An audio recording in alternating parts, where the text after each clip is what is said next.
I'm going to be talking the whole time just so that we can get through this haircut, and she actually gets to leave with not just half her hair, right? Because that would then be like a real hair show. So first of all, I want to say thank you, Gina, for inviting me and having me here, and this is amazing. And so what I'm going to do today is I really dive into a lot in my personal classes about texture and dry texture cutting. And I used to ask people, do you do dry haircuts? And I thought, that's pretty redundant because we all do. If you're cutting hair, you're finishing 100% of your work dry, right? And typically what we're doing with that is we are creating texture, right? When we're finishing the work, when we're detailing it, we're breaking things down, or moving weight, or weight collisions or imbalances. So I do a lot of I talk a lot about post-COVID. The hair that we're doing, it's really changed the hair industry and the fashion industry. Things have become a lot more lived in. Things like shags have now become evergreen style, right? It used to be like Sally Hershberger, it'd be like a shag's in.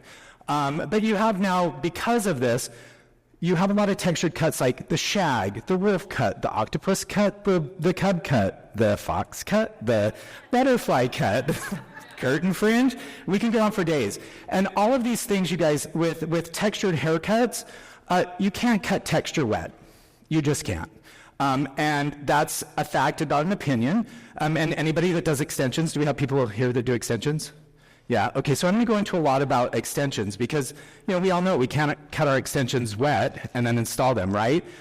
Because you do not know how much weight you're removing if the hair is wet. So my whole approach to all of these types of hairstyles is really going in and cutting them dry, the textured part. So I put my entire shape in with the hair dry. So she today, she's going to be daring. We're doing a big cut. She wants something, we're going to do more of a Birkin bang. Summer's here, and I always say, the summer cuts, I stay on top of trends. Summer cuts right now, a blunt bob, right? They're huge for this summer. But your long-haired girls that aren't doing blunt bobs, their fringe are a huge style change for them. So I like to switch it up, and I stay on top of what kind of fringe styles are in for the summer. This summer, we seem to see a lot of Birkin bangs. If you don't know what a Birkin bang is, Jane Birkin, that's a little bit what we're going to go for here. Sabrina Carpenter wears these. We have eyelash bangs that are really big right now.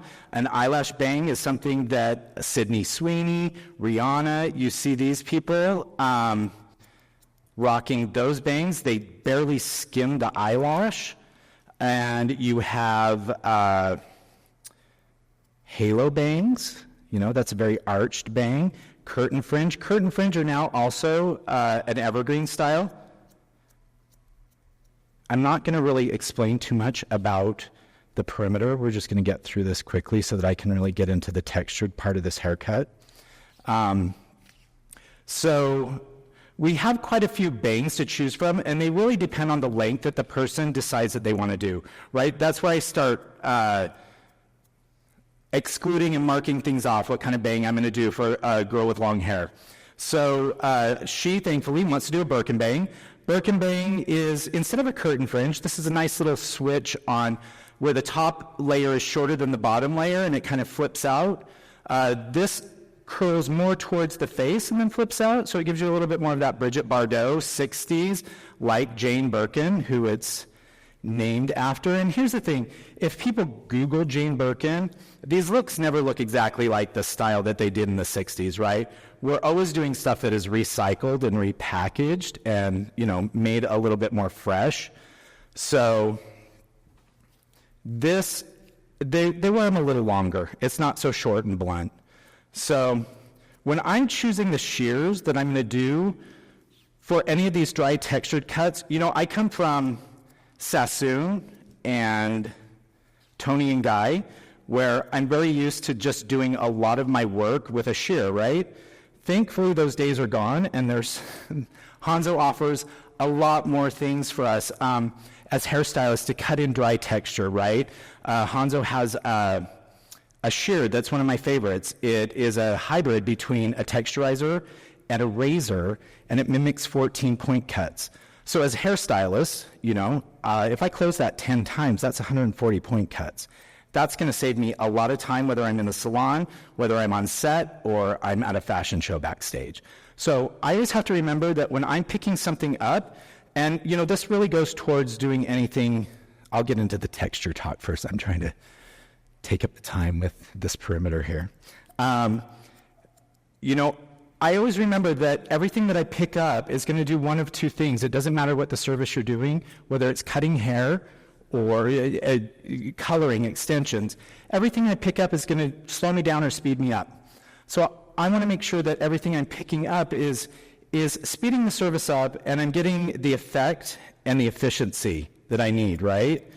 Because as hairstylists, and all of us that work in the salon behind the chair know, there's two things on our mind. It's what she wants and the fastest way to get there, not because we're trying to cut corners, right? It really is because we're on a schedule-based business. So I just always am making sure that what I'm grabbing is going to give me the desired effect and get me through the haircut super efficient.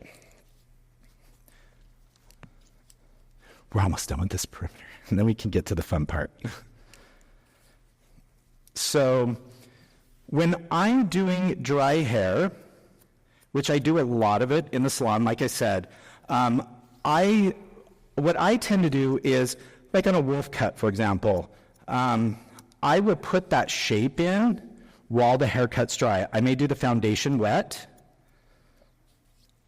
and then I'll go and rough dry it, and then I'll put the shape in with the texture, because the wolf cut is textured.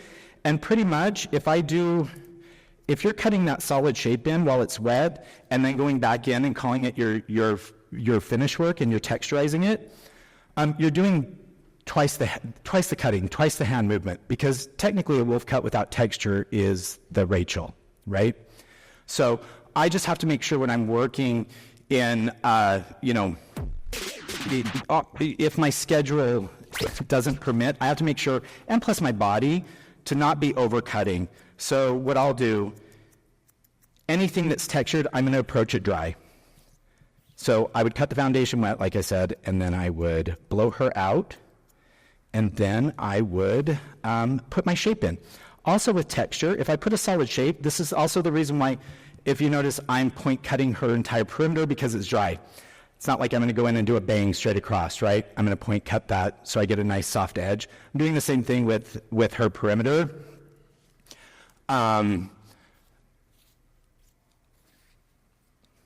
There we go. We got it. How's that look? I use my mirror a lot. You're going to be my mirror. Is it pretty even? Okay. All right, fringe. This is the part that I love. So I use a minimum of 4 shears in every haircut, you guys, not because I'm extra, but if you're cutting hair and you talk to people, that's usually the magic number. With 4 shears, and those 4 shears look different for everybody.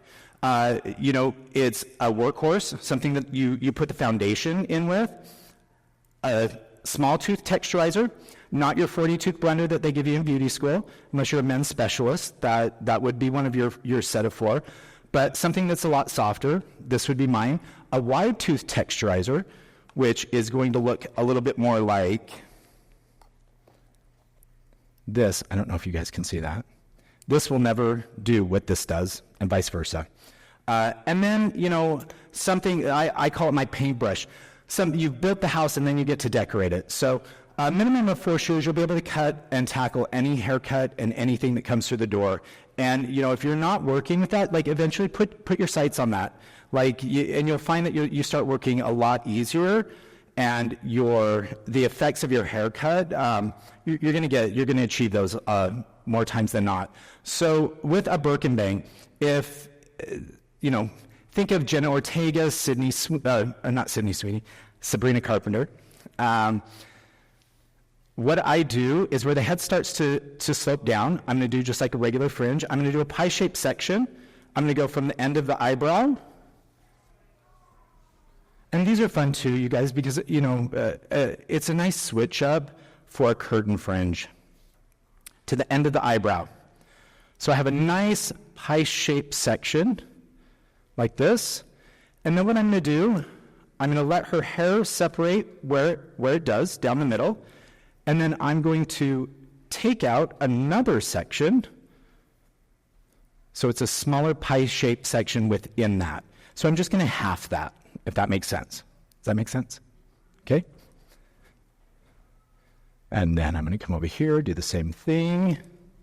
Sorry.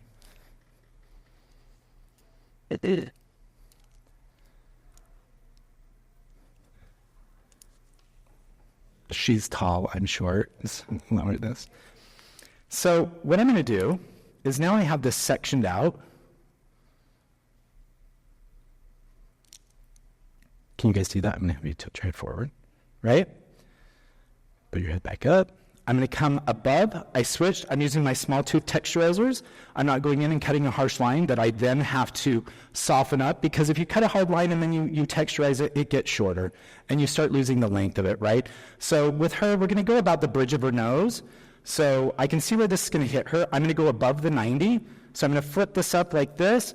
I'm going to go in and see how I can pull through with the soft tooth texturizer. The 40 tooth blender would snag. I wouldn't be able to do that. And that you guys know what I'm talking about, that other texturizer that makes our life hell. When clients are like, don't thin my hair. This is not a thinning shear.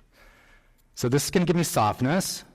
And again, so by going above the 90, the curve of the head, what's going to start to happen when I let this down is she's going to fall down and start pushing to the side, right? So that's going to create this nice little hug to the side of her face. You guys see that? This is super easy. It's a really easy bang and it's fun to cut. So then I'm going to take my section that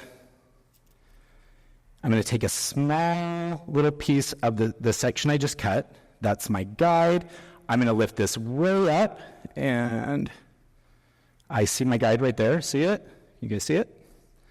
And then I'm going to angle this up because she wants a little bit more length towards the bottom, so I'm making sure that, again, keeping this super soft. Do you guys see why I wouldn't come in here just with a straight shear? I don't want this to be blunt at all. I really want her to have softness, and this is just going to give me a really soft line. So then when this falls down, I'm going to get this beautiful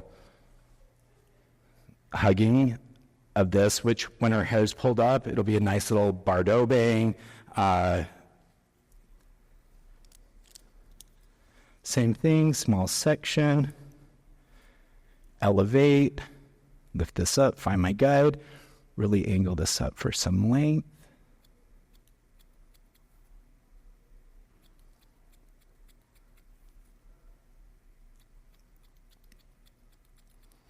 I'm such an interactive person that it's so funny when you're up here, I can barely see, and I'm like, are y'all with me? Okay. Thank you.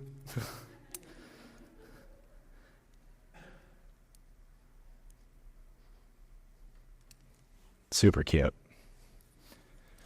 All right, now a slide cutter.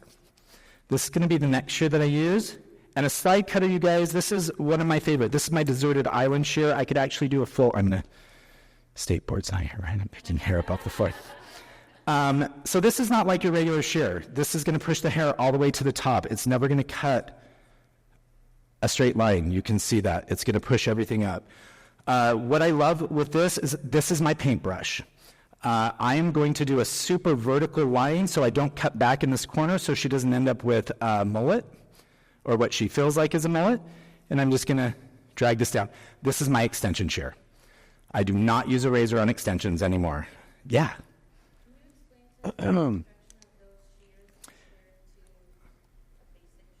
Your basic shear blades are straight. These, if you look at these up close, they're super curved. So they almost have, the blades are really curved, so see, it pushes that up every time. So I'm never going to get a straight line, and that's why they work so beautifully in extensions, is I'm never going to get that heavy bottom on my extension. And so I use these several different ways. So you guys are watching me use it. These also come to swivel if you guys are swivel users. I would not practice that on her, so we'll just leave that for later.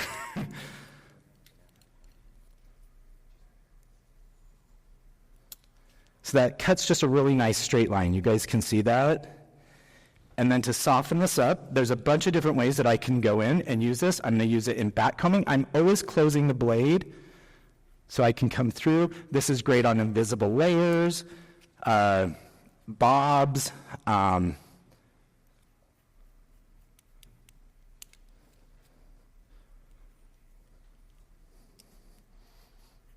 What's the name? These are the kamikazes, HH1s, yeah.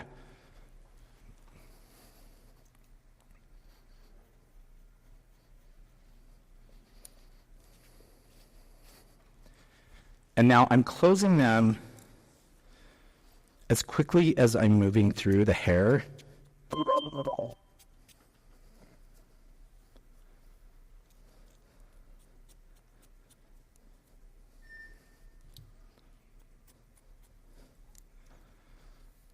I'm going to go both ways so I create a little bit of a weight collision on her.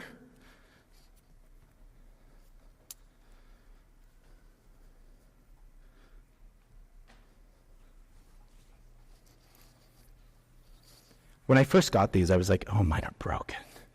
Because I was trying to use them. You know, when we slide cut with our regular shears, we pump our thumb, right? And that's called incising. And you're creating a bunch of little weight lines. And with these, you don't have to do that, right? So it was a hard like it was just so programmed into me when I was going to slide to pump my thumb. And also, I would open these shears up way too wide. These are a lot like, you have to think of when you're gift wrapping and that shear slides through the gift wrap, the paper. You don't open your shear all the way. If you did that, it would tear the wrapping paper, right? So we're already getting something here, right? So wide tooth texturizer. There are three main ones that I use. This one is my extension blending. This is super soft. I'll use this on the top. You guys will see. It blends extensions beautifully. This one's super aggressive. It's the new one, HOT, the hot one. It comes in hot. This is a scream, right? This is the one that I told you is the 14-point cuts. This one's like very versatile. And I'm going to kind of show you what these do, right? So what I love about this, and you can see how these will work, like even with extension. So if I turn this at a 45-degree angle on the hair and I close, I then get this really nice razor effect.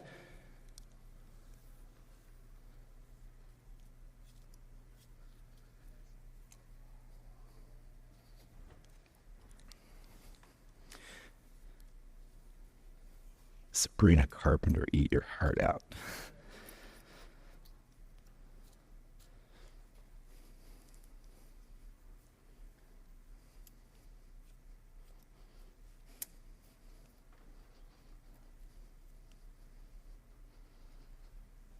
It's really cute.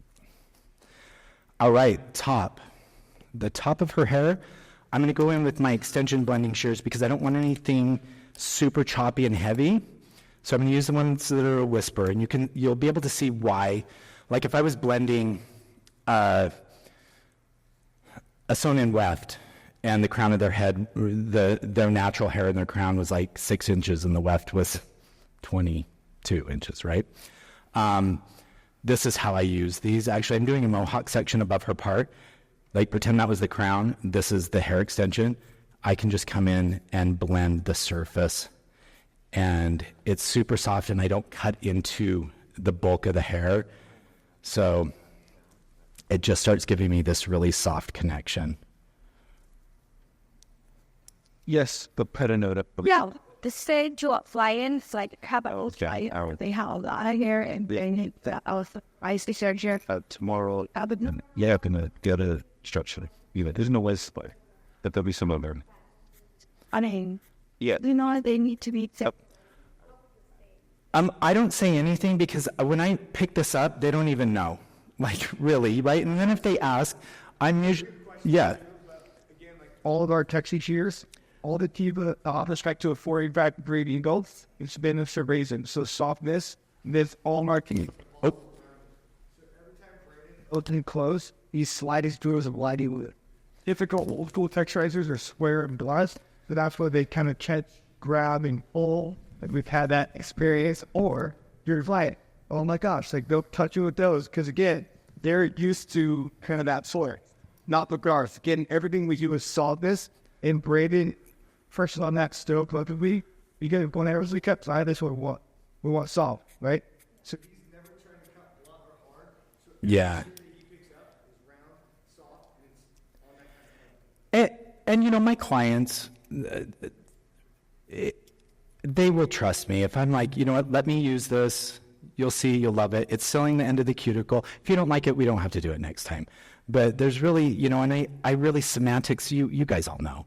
Semantics are so important behind the chair. If I start using words like, it gets worked in my body and creates movement, and then they're like, give me more, you know, right? It's not like, I would never be like, this is a thinning shear that, you know, that's when they're going to run, right?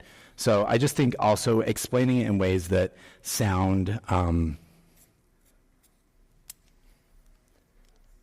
yeah.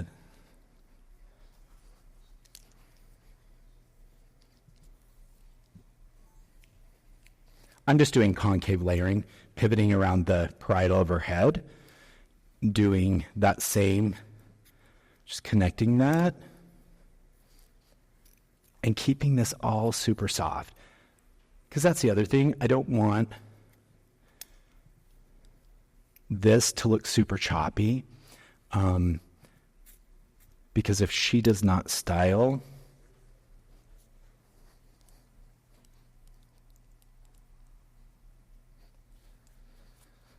okay, now we're going to get into the bulk of her hair. Now with this, I'm going to go with that shear that I said was very versatile.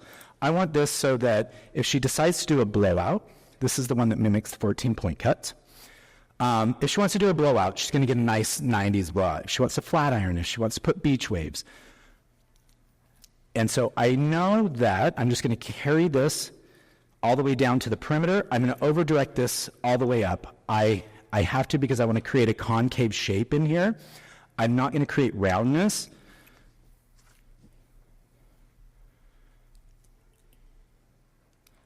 So I have my guide right here. You can see it. And my guide up here. And I'm just going to walk this and I'm closing this. I'm just opening and closing and sliding to the end.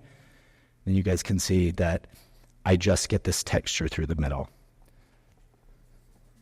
And then when she combs this out, it's not going to look super choppy, but then when we put some beach waves in here, she's going to get a lot of movement. How are we doing on ties? I'm getting close.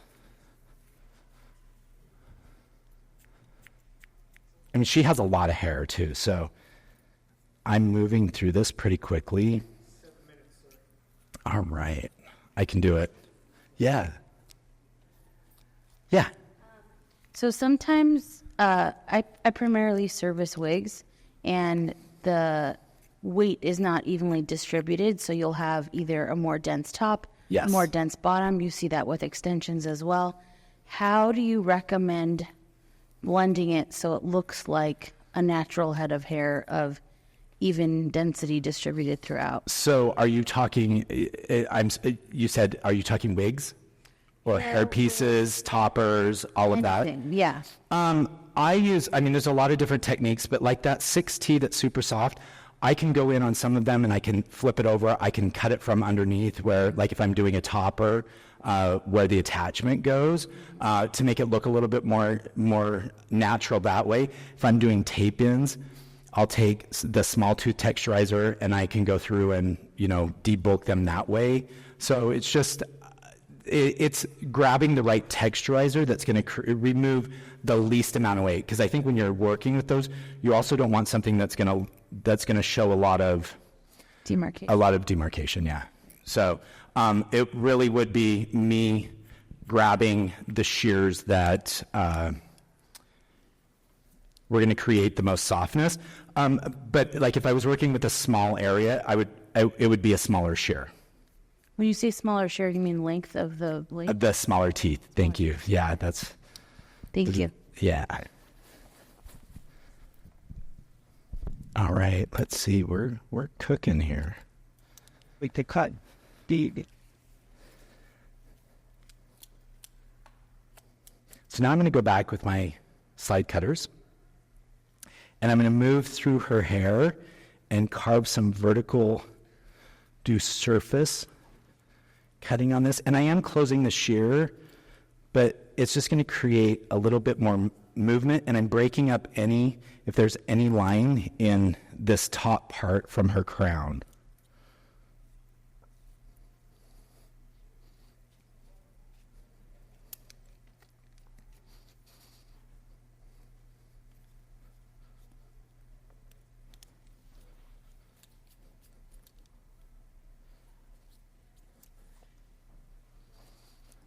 Okay, we are done. I'm just going to do, now this is my detail work.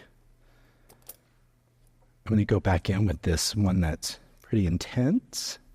The HOT, the screen one, I just want a little more softness around her face.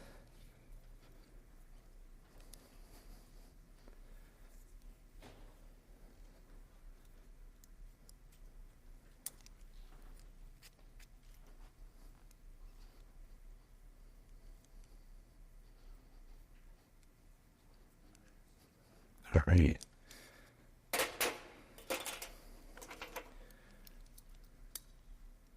I can throw one of these curls in the front, I will. If not, I'm just going to flip her over and put texturizer in her.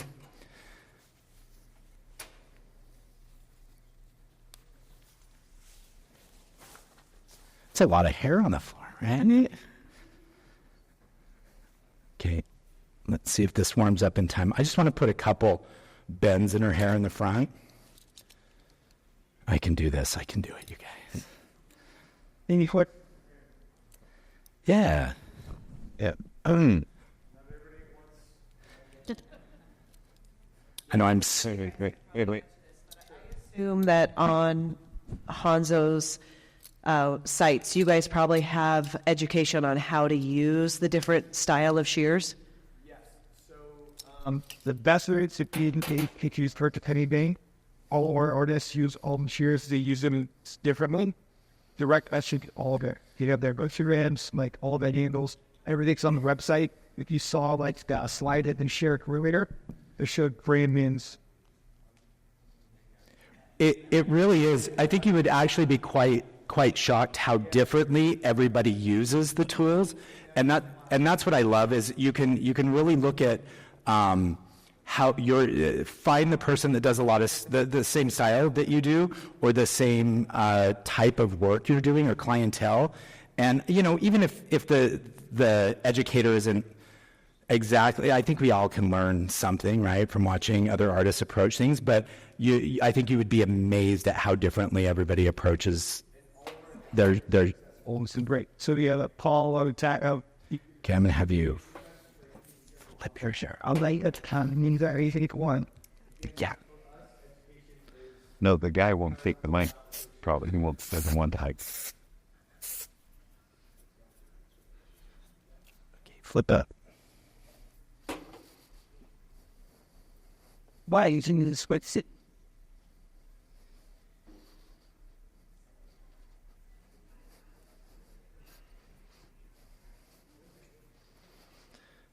All right. Well, there you go, you guys. 30 minutes. I did it. You put your glasses, and I'm gonna put more of a bend at your hair at the booth. So thank you so much for being the model, and thank you guys. Yeah. And yeah. Around for a little bit. If you guys have any questions, we can forward them a promo at this show on me, where we're getting you guys an extra discount on the shears. So if you have questions for me or Brandon, then stick around. We have a booth. We also have these order forms over here. These just ensure that you guys get the show discount. So if you have questions, please come ask us. We also have a leather leading guarantee. 50 years old, one of these adult alternate. But yes, we'll be here for a minute. here. One more time. Ladies and gentlemen, Thank you guys. I know that was really fast, but thank you guys.